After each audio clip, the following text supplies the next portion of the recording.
At this very moment, Trump is furious. Russia has struck a US facility and the White House is preparing a response. Vance has revealed unexpected details of the negotiations. Here are the concessions Moscow is willing to make. The friendship couldn't withstand it. Hungary is once again without Russian oil. A Shahed drone has entered Poland. Did Russia really attack NATO?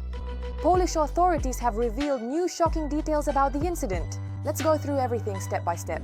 US Vice President Vance seems to have decided to lift the curtain on the negotiations. He stated that Russia made significant concessions to Donald Trump regarding its demands to end the war in Ukraine. According to Vance, the American president is conducting very aggressive and energetic diplomacy with both Moscow and Kyiv in order to end the war, trying to find a compromise solution. I believe that the Russians have made significant concessions to President Trump for the first time in 3.5 years of this conflict. They were truly ready to show flexibility regarding some of their core demands. In particular, according to Vance, Moscow acknowledged that Ukraine would retain its territorial integrity after the war. At the same time, he did not specify which territories Russia was prepared to leave under Kyiv's control after the cessation of hostilities. Furthermore, according to him, the Russian Federation admitted that they would not be able to establish a puppet regime in Kyiv. Again, have they made all the concessions? Of course not. But we are making progress. Finally, Vance once again confirmed that American troops will not be present in Ukraine. However, Washington will play an active role in providing security guarantees. Meanwhile, US President Donald Trump stated that he is not satisfied with the Russian attack on an American electronics factory in Mukachevo-Zakarpattia region. Just recently, for the first time since the beginning of the war, Russian forces launched missile strikes on the city of Mukachevo, which is located near the border with Hungary. The strike hit an American electronics manufacturing facility.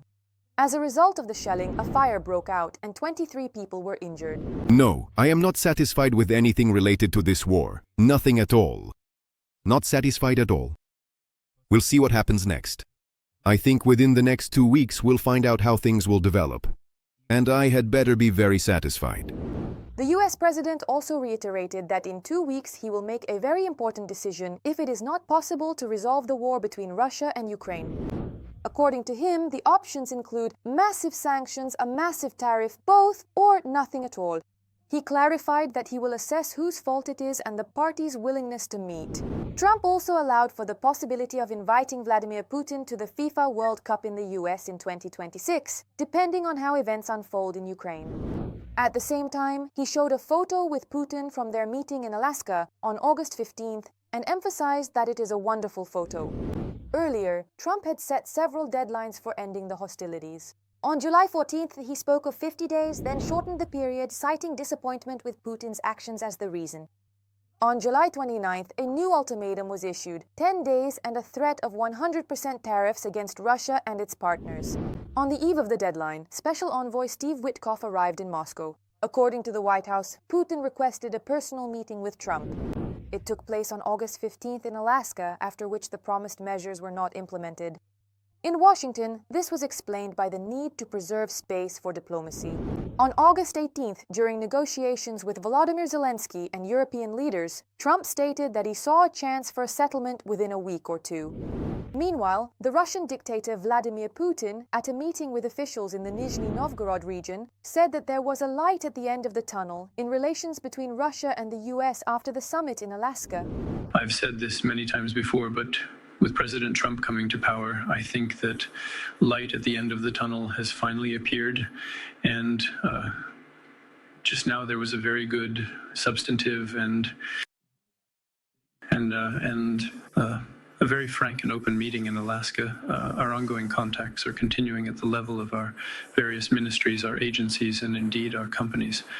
I truly and sincerely hope that the initial steps that have been taken this is just the very beginning of a full-scale and comprehensive restoration of our important relations. Every voice matters. Join our community, support independent journalism and help us bring you the truth from Ukraine. Become a member of Ukraine Today. Join us now. Meanwhile, as the world watches the negotiations between Russia, Ukraine and the US, Ukrainian drones have once again attacked the largest hub of the Druzhba oil pipeline in Russia's Bryansk region. Videos allegedly show a fire that broke out at the station after the attack.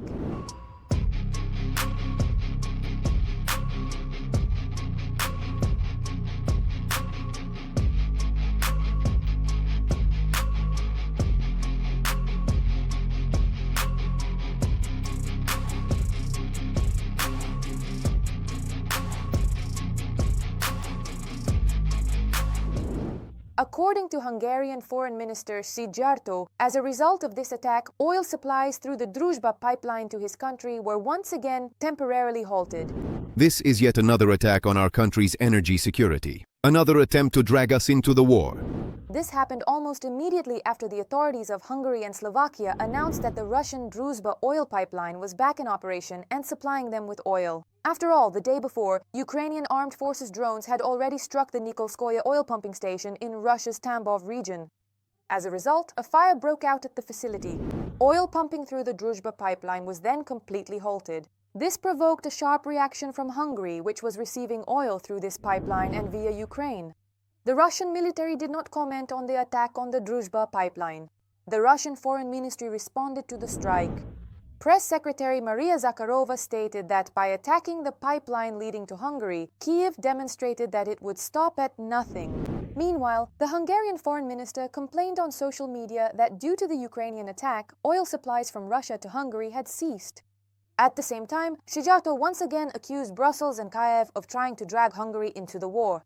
He also hinted at the possible suspension of electricity supplies from his country to Ukraine, even though such supplies are carried out on a commercial basis.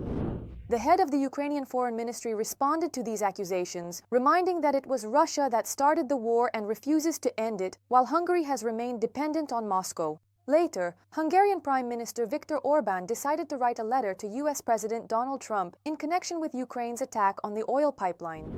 A Hungarian newspaper even published a copy of the letter and Trump's response to it.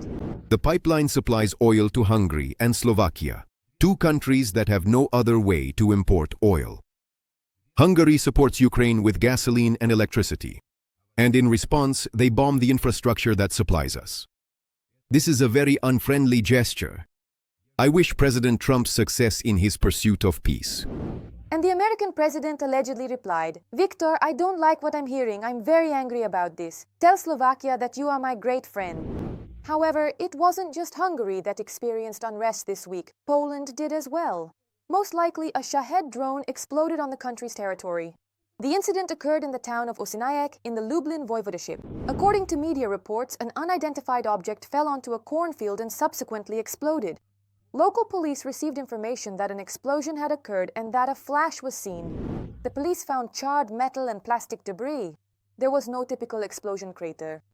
According to Foreign Minister Radosław Sikorski, Polish authorities have concluded that there was a violation of the country's airspace last night and that the object came from the east. Another violation of our airspace from the east confirms that Poland's most important mission within NATO is to protect its own territory.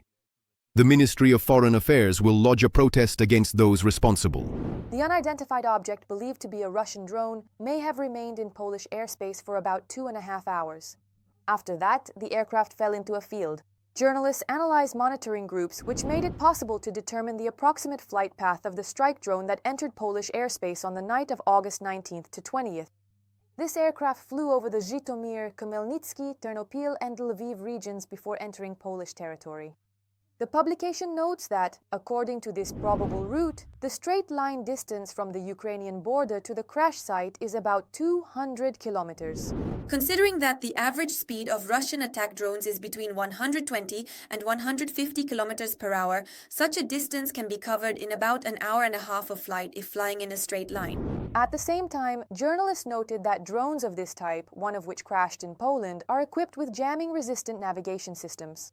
Therefore, there are only two scenarios in which the aircraft could have entered Poland. Either it was deliberately directed there, or it was due to an internal malfunction. Even if electronic warfare systems are used, once the drone leaves the area of their operation, its autopilot redirects it back to the target. Therefore, even if it entered Polish territory under the influence of electronic warfare, it was automatically redirected to the target, and the onboard computer adjusted its route to the program destination. And what do you think about the latest events in the world? Share your opinion in the comments.